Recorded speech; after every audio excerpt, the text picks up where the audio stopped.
Hi, I'm Sarah. And I'm Jo, and welcome to episode 2 of the Society of Unpublished Authors. This podcast is recorded in Western Sydney on the lands of the Darug people. We pay our respects to the original custodians and storytellers of this land and to elders past and present. Whilst doing research for this episode, we asked some of our friends what they thought about cringe culture. And here's what they had to say. Hi everybody, I'm Georgia, I'm 23 and I'm an early childhood educator, and I think cringe culture is dead, and to be cringe is to be free. Hi, my name is Holly. I'm 24 years old and I'm a registered nurse. And in my opinion, it's not cringe when you're being your authentic self, and it's only cringe when you're trying too hard to impress other people. That's not about yourself.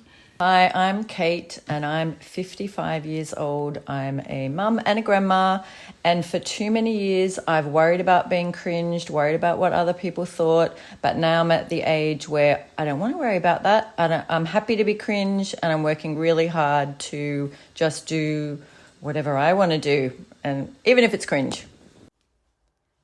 I don't know if you saw the video of Austin Butler being interviewed on the subway where he said, "Embarrassment is an underexplored emotion. Go out there and make a fool of yourself. Feel that feeling of fear of cringe and then go out there and do it, because everything you want is on the other side of that."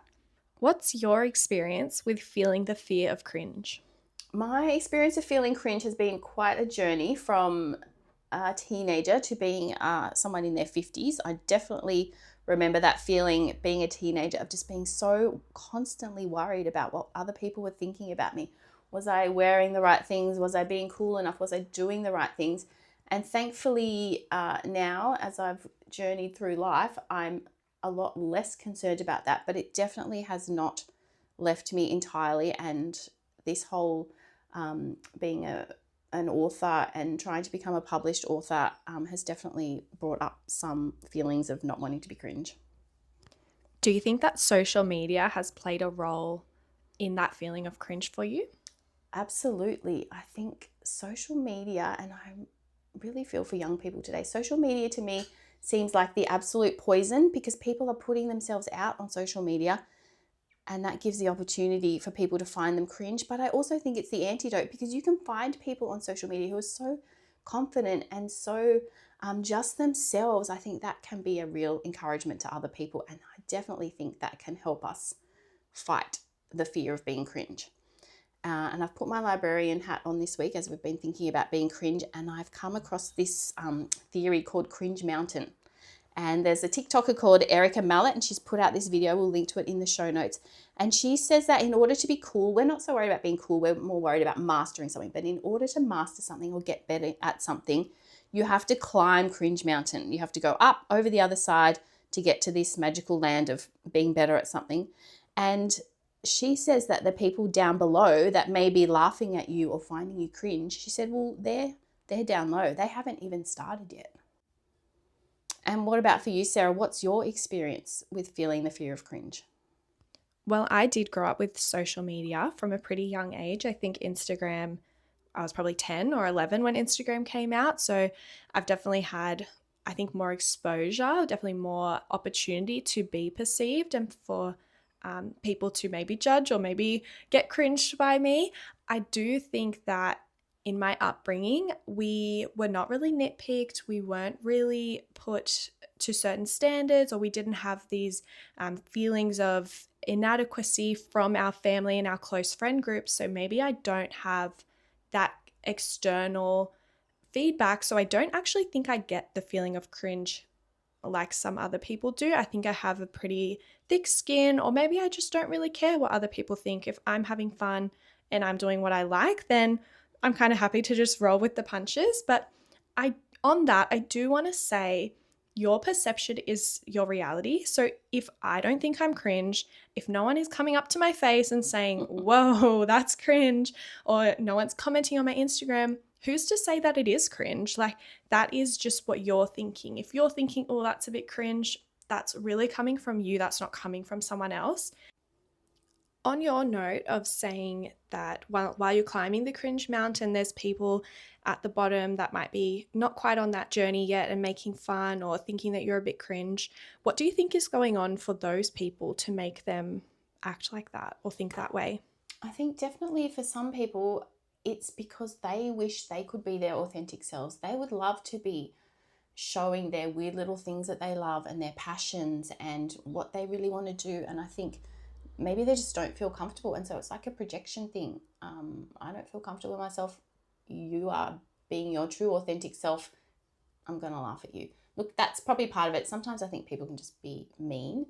But as you said, I really don't think there is as many people finding us cringe, perhaps, as are finding us cringe. It is definitely something that we've come up with in our own mind. And I have found that myself, even with things like I only just recently changed my Instagram bio to say children's author, because to me, I felt like, well, who am I? How dare you? How dare you call yourself a children's author? You do not have a book deal. You do not have a publishing contract with a publisher. But when you look at the definition of an author is someone who writes something or creates something. I have written plenty of things. I have written multiple middle grade novels and plenty of picture books and lots of other things. I'm an author. So I had to really get over myself and that feeling of who are you, how dare you, and change my bio to children's author. And I've only done that very, very recently. And what finally sparked me to have the confidence to do this was this absolutely brilliant book that I read called We Need Your Art by Amie McNee. You've read it as well. It's a phenomenal book. It's definitely up there in one of my favorite creative books. And she goes with this idea of coronating yourself, putting the crown on your own head. And after I read that, I thought, I'm going to put that children's author crown on my head. How dare I? Well, I want to, and I'm a children's author. I'm going to put that crown on my head. I'm going to change my Instagram bio, which sounds like not a big deal, but for me, it really did feel like a big deal. And that's so exciting to just finally let go of what you think that everyone else is thinking and just change it. And now it is. Yeah, and she is so good. She talks a lot about cringe. She's also done a TED Talk. She puts lots of great things on Instagram. And she describes cringe as being the gateway to magic. And I love that. If we can just flip that idea of cringe and, making yourself awkward and embarrassed and everything on the internet and treat it like a gateway to magic, maybe we're all going to just pursue being cringe. I love that. I also think when she was talking about cringe, she was saying that cringe is the way we let go of what others think about us.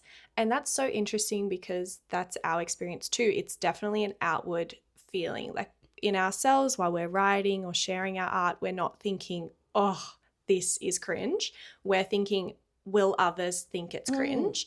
So having someone frame it as it's letting go of what others are thinking, that is such a powerful way to just let go and, be unapologetically cringe. I absolutely love that. And also in researching, talking about cringe, I came across an interview with this absolutely beautiful author, poet, novelist, this person called Ocean Vuong. And he actually did an interview last year on 7:30 Report with ABC.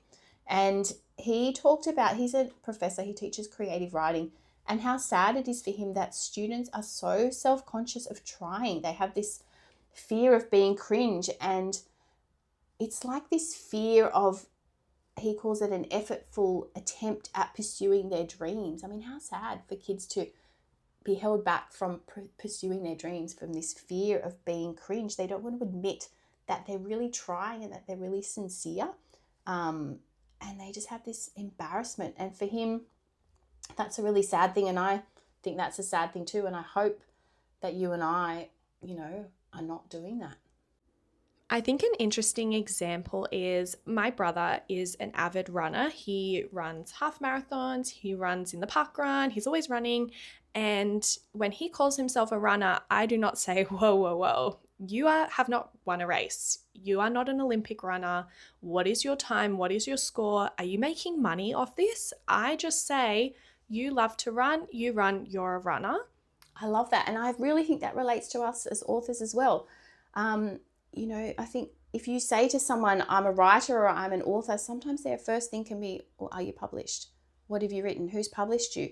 And I think we need to really just not accept that as someone's first thought to us. We have to think, no, I am an author, I am a writer, because I write and I create and I produce. And I think that whole, have you been published, have you not been published, we don't want to be saying that. And that's kind of what this podcast is also celebrating. We're called the Society of Unpublished Authors. We want to celebrate and enjoy what we're doing as writers, whether or not we're published or not. And I think too, it's interesting how we sometimes use language. Sometimes we say we're aspiring authors, we're emerging authors. I think those titles can be helpful if, like, you're applying for a residential fellowship or something and people want to know at what stage of your career perhaps you're at with your writing. But we are all still writers. We are all still authors. We don't have to kind of say, oh, I'm just an emerging author, I'm just an aspiring author. Why can't we just say, I'm an author?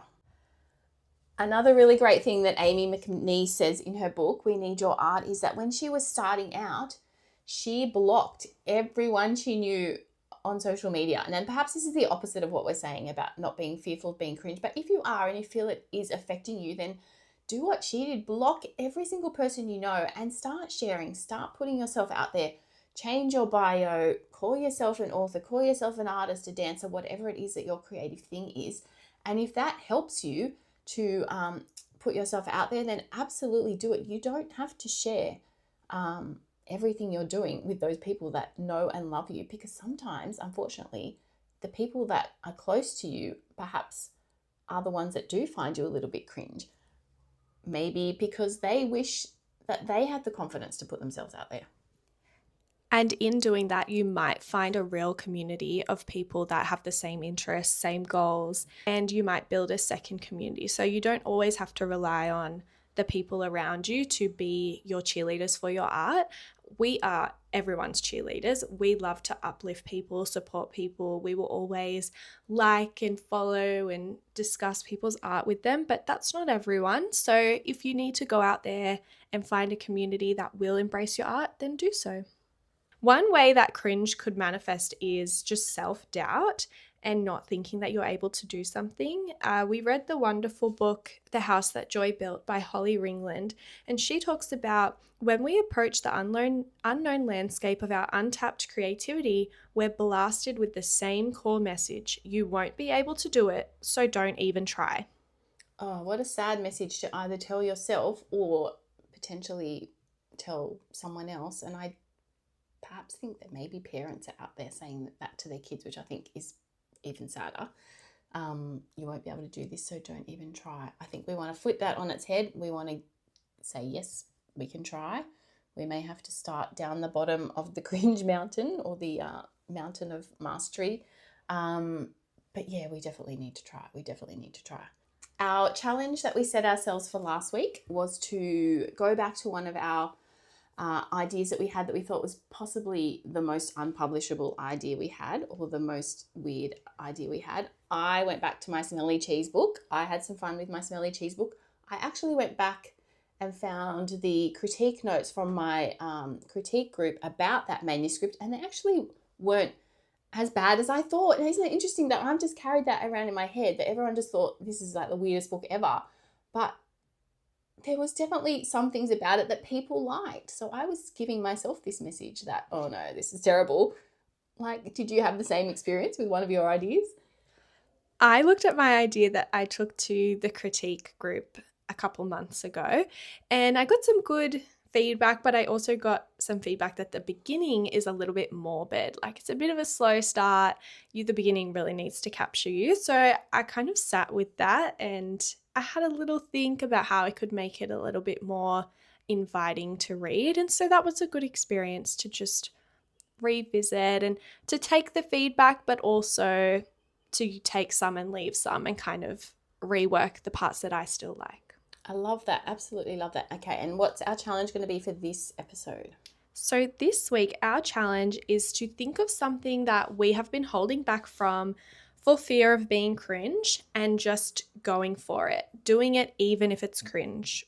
Do you have any ideas? I have something I would love to be my idea, but I'm definitely not going to do it. Oh no. That is karaoke. Like, I I've never had the guts to stand up, and I'm not doing this week, so like don't even ask me next week if I've done this, but this is immediately what comes to mind. I look at people that get up and sing, and I just think I would love to do that. Like, I would absolutely love to stand up in front of a group of people and sing a song. I'm not at that stage yet. So I'm feeling the fear and I'm not doing it. I'm not actually taking my own advice. But perhaps for me, it's doing this podcast. That idea of, well, you're not a podcaster, you're an unpublished author. Why would people listen to your podcast? But we know that people have listened to our first episode and we've got some lovely feedback. People have found it interesting. And if they found it cringe, they haven't told us. So that's a good thing. Thank goodness for that. To say on the karaoke note, I actually have something that happened a few weeks ago similar. So I'm not a dancer. I don't like dancing. My husband is Latino. There is dancing at every event and I'm just really not one to do it. But a few weeks ago, I was at a hen's party. Actually, I've been to 2 hens where this has happened. And there was a lot of people not dancing. And I was thinking, I have to dance for the bride. Like, I have to keep the vibes up. I have to make this enjoyable or fun. And you know what? I had a good time. I actually, in the moment, at first I was a bit, oh, am I really going to dance in front of all these people I know? But once you start, you actually have fun and you really let it go. And I'm not dwelling on it, you know, months, weeks later thinking, oh, why did I do that? Or did I move? Were people looking at this? It happened, and you kind of just move on. So I've climbed Cringe Mountain. Maybe it wasn't cool. I doubt the dancing was cool, but we can all just get to the other side and move on. But I love what you said. Like, once you start, maybe that's the hardest thing, is just starting. And yeah, if we can just do that, encourage each other to do that. I love that. Is there any video of this dancing? I think you should share it. I fear there's with not. Our listeners. I fear there's no video evidence, but you have to believe me, it happened. If any of you have something cringe you're looking to do, we would love to hear it, see it. Please let us know on Instagram. Absolutely. All right. So that's the end of our podcast for this week. Thank you for joining us. You can find us on Instagram at the Society of Unpublished Authors, and you can find me on Instagram at Jo Diggs, which is JO_Diggs. What about you? And you can find me on Instagram at author Sarah Della Pietra. Thanks for joining us, and we'll see you next time. Thanks. Bye.